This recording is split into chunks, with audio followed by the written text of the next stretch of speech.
મિત્રો, ગુજરાત જાહેર સેવા આયોગ, ગૌણ સેવા પસંદગી મંડળ અને અન્ય સ્પર્ધાત્મક પરીક્ષાઓમાં ઉપયોગી થાય તેવા વર્તમાન પ્રવાહો પર આધારિત પ્રશ્નોની ચર્ચા માટે આપણે યુટ્યુબ ઉપર અગાઉ 2 વિડીયો મૂક્યા છે છેલ્લા 2 દિવસમાં.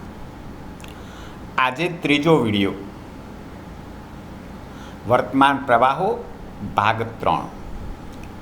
કેટલાક 3 પ્રશ્નો સમજીએ અને એના વિશે વિગતે પણ સમજીએ, એટલે કોઈ પણ પ્રશ્ન આપણને પૂછાય કરંટ અફેર્સને લગતો તો આપણે 100% કરી શકીએ.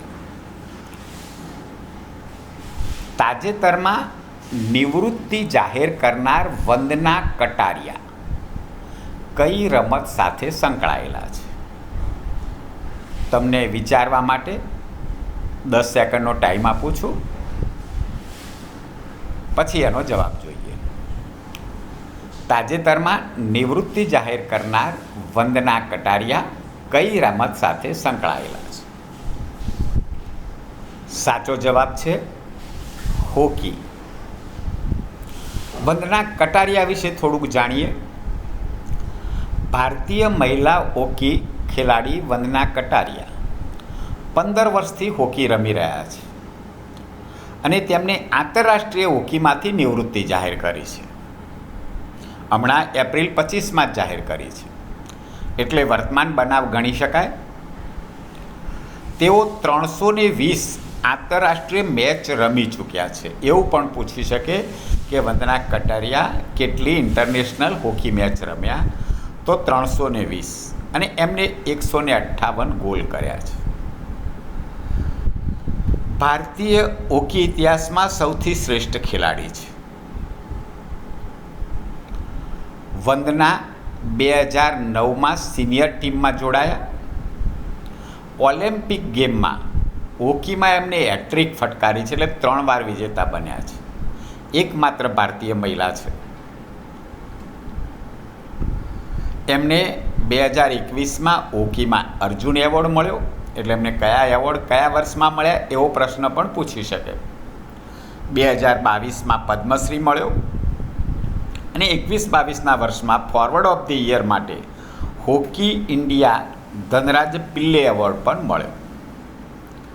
તો વંદના કટારિયા જે છે એમણે હોકી રમતમાંથી ચાલુ વર્ષે આંતરરાષ્ટ્રીય ક્ષેત્રેથી નિવૃત્તિ જાહેર કરી છે. પ્રશ્ન 2.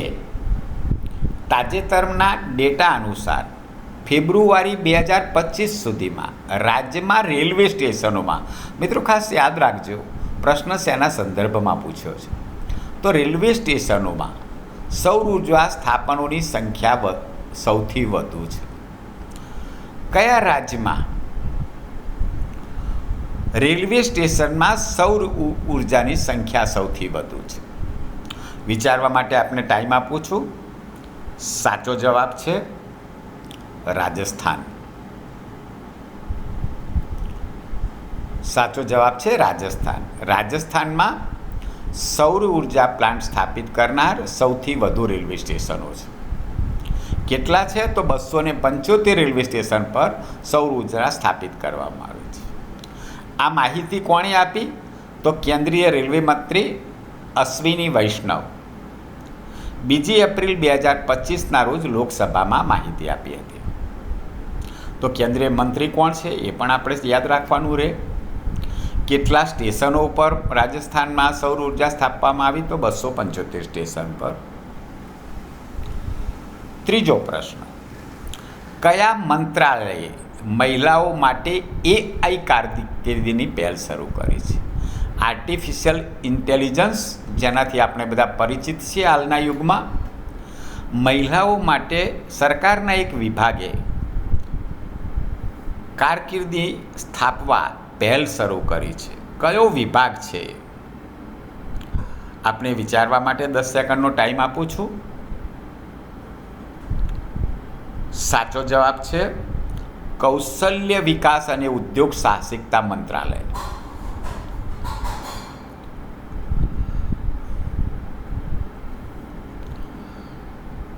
એના વિશે વિગતે જાણીએ તો કૌશલ્ય વિકાસ અને ઉદ્યોગ સાહસિકતા મંત્રાલય, ministry of skill development entrepreneur, Microsoft સાથે ભાગીદારીમાં 22 એપ્રિલ 2025ના રોજ મહિલાઓ માટે આર્ટિફિશિયલ ઇન્ટેલિજન્સ કારકિર્દીની પહેલ શરૂ કરી છે. તો કૌશલ્ય વિકાસ ઉદ્યોગ સાહસિકતા મંત્રાલય છે, માઇક્રોસોફ્ટ સાથે ભાગીદારી કરી છે, 22 એપ્રિલે આ પહેલ શરૂ કરી છે. આ કાર્યક્રમનો ઉદ્દેશ 6 ભારતીય રાજ્યોના ટાયર 2 અને ટાયર 3 શહેરોની 20,000 મહિલાઓને આર્ટિફિશિયલ ઇન્ટેલિજન્સમાં તાલીમ આપવાનો છે.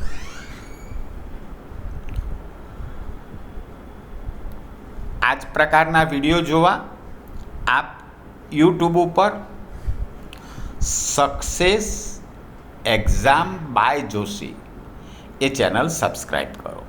અગાઉ પણ 2 વિડીયો મૂક્યા છે, એ પણ આપ નિહાળી શકશો. આભાર.